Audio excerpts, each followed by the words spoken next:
what you think of Spoon's season? Good news, right? He was awesome, man. That's everything that we knew, right? It's everything that we expected, right? He was a leader on the field. He was vocal as hell, 24/7, and he's a playmaker, right? And no matter what call was made, he always found himself in that position to make plays, man. So it was very, very, very excited to see him. Actually, I talked to him after the game. He was ecstatic, but I can remember talking to him a couple weeks ago, and he was banged up and injured, and right, like people telling him he wasn't good enough, and you know how the social media world is, right? He's a top 5 draft pick, and he's a bust, and this and that, and all of a sudden he gets healthy, man, and he puts on a show, right? And they playing him all over the field. Obviously, he was at nickel. He's able to do some really cool things, man. But it's always exciting to see that for a player that was obviously formerly here, now have the success that he's had. It's no surprise to us over here. So. How do you evaluate this past Saturday, given that there was sometimes you had short fields? Yeah. I mean, it's the thing about football is the ultimate team sport, right? Like, and it's our job from a defensive standpoint to whatever situation we're put in to get off the field. I think about this season as a whole, right? We've had 27 scoring drives, right? And half of those scoring drives have resulted in a 10-plus yard penalty or more.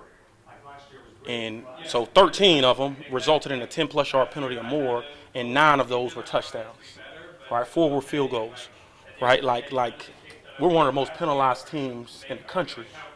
That's typically not a good sign for good defense, right? Like if we eliminate the penalties, right, we eliminate the mental errors, we got a chance.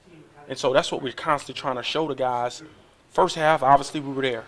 Right, second half, right, a play here, a play there, short field, not a short field, right, guy jump off sides, guy get a PI, that extends the drive, and all of a sudden you go from close game to 4 touchdowns. It was literally like 5 plays, literally, you know what I'm saying? And so, like, I know we got some younger dudes on the back end, but it's constantly a learning process for us, right, because I'm trying to show these dudes, and we're trying to show these dudes, it's all it takes is one play to literally alter the game, right? On one of the plays, it happened to be Xavier. Right, on that routine call for us, right? He owned it, screwed up, right? We got to be better in those moments, right? But it's a play here for him. It was him. For somebody else, it's the next play, and so we got to just make sure we eliminate that, right? We got to give ourselves a chance by just playing clean football. We missed 18 tackles on Saturday, 18. Right? I think the last time we missed 18 tackles was 2 years ago. That's a lot of tackles. Right, I keep saying this. Anytime you get in double-digit missed tackles, right, you ain't winning no games. Right, we missed quite a bit of tackles. Obviously, that's been a point of emphasis for us defensively year-round. Right, and so like why did you miss that tackle? What position were you in? Was there enough guys running to the football?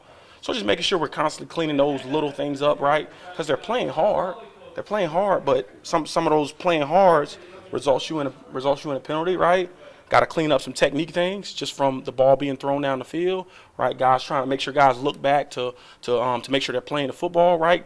Asking the refs, like, what can we do better? So it's obviously, for some of those guys on the back end, it's obviously still a learning process, but we got to get through that, and we got to continue to coach them through it. And I think showing them the film is going to allow them to do that. But it was obviously from the guy that's calling it standpoint, yeah, it's always tough, right? It's always tough, but I keep telling that we're so close, man. We're so close. All right, yeah, we've lost 3 games. All right, the season ain't over. It's still a long season. All right, we can win the rest of them if we just execute and do what we're supposed to do. No matter if it's a short field, a long field, whatever opportunity we get, right, trying to make sure we capitalize on that, and we got a great opportunity here this Friday. Is there anything with third downs that is consistent throughout the year, or is it something different? What do you see? No, I think the biggest thing is not getting them in third and short situations, right? And so that means you got to play great early down defense. Right, and so great early down defense is not letting them get 3 or more on first down, right? Make it a second and long, right? 2nd and 7 plus, right, down in distance. And so I think at the end of the day, the way you get to third down or a manageable third down is you got to be great on early downs. And at times, early in the first half, we were good on early downs, right? We got them a couple of 3rd and 9s, 3rd and 7s, 3rd and 6s, right? And as the game went on, as penalties occur, as missed tackles occur, right? We're at 3rd and 1s, 3rd and 2s. You playing a lot of 3rd and 1s, 3rd and 2s. That's probably not going to be a good sign as the game progresses if you're playing it, especially in the latter part of the game. And so, obviously on those down and distances, right, the goal is to get off the field. But if you give them a third and short, right, they can make it a manageable 4th and 1 and treat it like an opportunity to go for it on 4th and 1. So it's just being really, really good, create negative plays on early downs that'll get them backed up, just like we did in the first half, right? I think they were third and 9 a couple times, 3rd and 7, right? I know on one of them, Sabor ended up falling in the secondary, but we got to get them to those manageable 3rd downs to where we can get off the field. What jumps out at you about the Nebraska offense?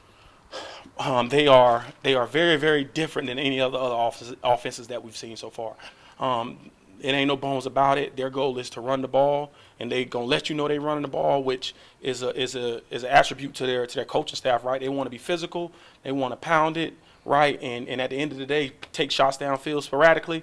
But they got playmakers on the outside, and they do utilize them. But they're gonna they playing old school Nebraska football, right? They want to establish that they can run the ball, right, and let you know that they run it, and they dare you to stop it. And so they got 2 obviously really good quarterbacks. They've been utilizing both of them. They got a really good running back in Grant, right? They got some phenomenal tight ends who are strong at the point of attack, right? Billy Kemp on the outside, number 1. I mean, they got good players, man, right? Like 2 and 3 football teams obviously can go either way because both of them have really, really good players on both sides. For us, it boils down to execution. Yeah, man, that's been a point of emphasis, right, daily. And I think for us, man, like those guys they're playing a lot of snaps, right? So we got to have guys, we got to continue to grow guys behind them to get those guys some. I mean, we played 77 snaps on Saturday, and so to ask a pass rusher on play 55, right, and we're had a couple of 7, 8, 9, 10 play drives, right, to be as strong as he can as the game goes. The guys behind him, right, have to be good for us on early downs so those guys can be elite pass rushers on 3rd downs, right? They're playing a lot of plays, man. Anytime you're banging down there in the trenches, right, like it's hard. It's really, really hard. They're playing very, very, very physical. And I do think getting some other personnel groupings on the field, some fresher guys, right? Obviously, Gabe and Seth are primary guys for us. Don't want to take them off the field, but I think at the end of the day, we got to be able to get fresh bodies out there so those guys can be ready to rock and roll, man. Johnny and Keith, for the most part, they play a lot, man, and so we try to make sure we do a good job by rolling them. But it's when you're 270, right, 265, and you're banging in the paint, like those guys, they get tired. So making sure we're establishing depth behind them, that's probably going to be a key thing for us, right? We had, just in terms of our depth, right, we got some young guys behind them. We got to continue to bring them along and make sure that they're comfortable and we're comfortable with putting them out there, man. And so I think at the end of the day, it's like a fine line between trying to make sure, okay, we don't want to take Gabe off the field, but we also don't want Gabe to be tired because he's not a good player at all when he's really, really tired. And so, again, that boils down to getting off the field on 3rd downs.